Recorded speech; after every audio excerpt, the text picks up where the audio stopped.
Sa bagong buhay, hindi ka lilisan. Tayong dalawa, hindi magwawala. At araw-araw, ika'y awitan. Araw-araw, ikaw ang nais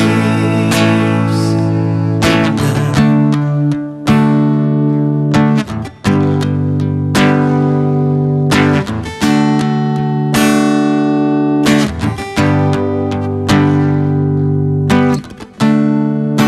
Ikaw ang yaman sa aking buhay, gabay at tulungan.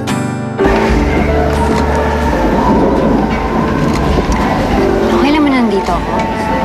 Oo naman, bakit hindi? Kasi dito si Justin, di ba akong ano naman sabihin nila. Okay lang yan, no? Wala naman tayong ginagawang masama eh. Just don't mind him. Besides, sabi mo gusto mong makalimot.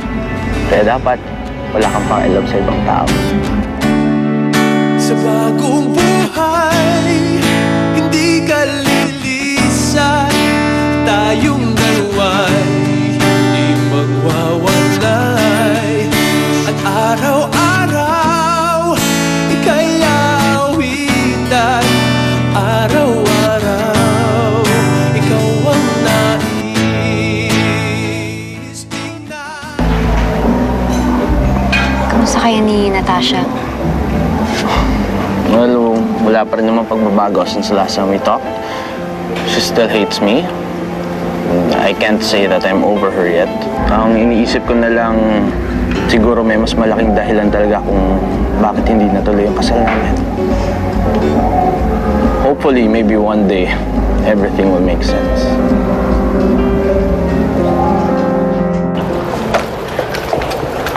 Oh, you're still here. Tapos ka na ba sa ginagawa mo? Yes, I'm actually leaving now, going home. Pwede bang huwag ka na muna umuwi?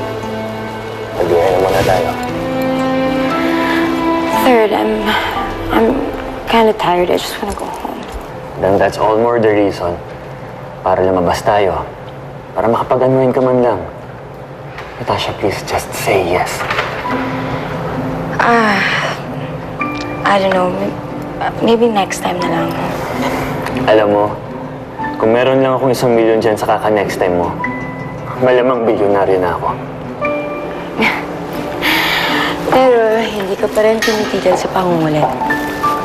Tasha, because I know, one day, titigil ka rin sa kaka-hindi mo sa akin.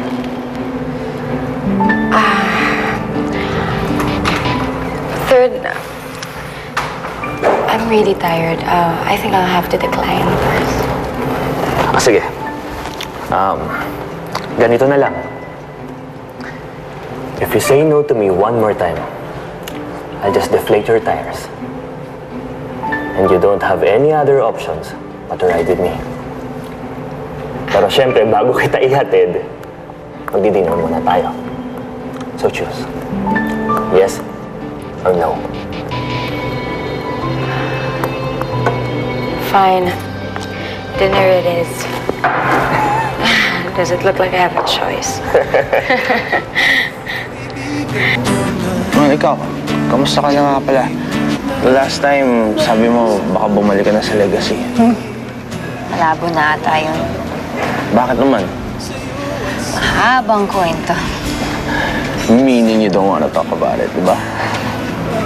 Di naman sa ganun, kaya lang. No, it's okay. Okay, don't worry about it. I respect that. Lahat naman tayo may ganyang moments. Salamat, Joshua.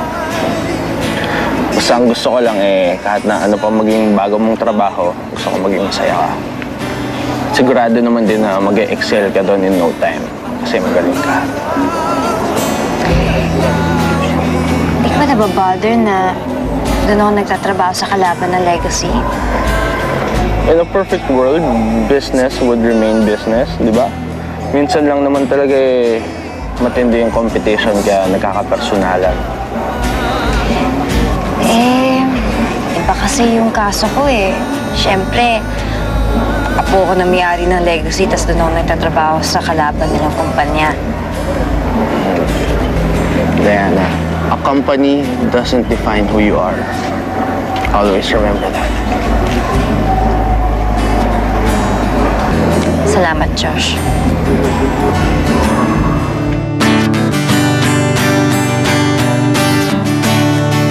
Sa bago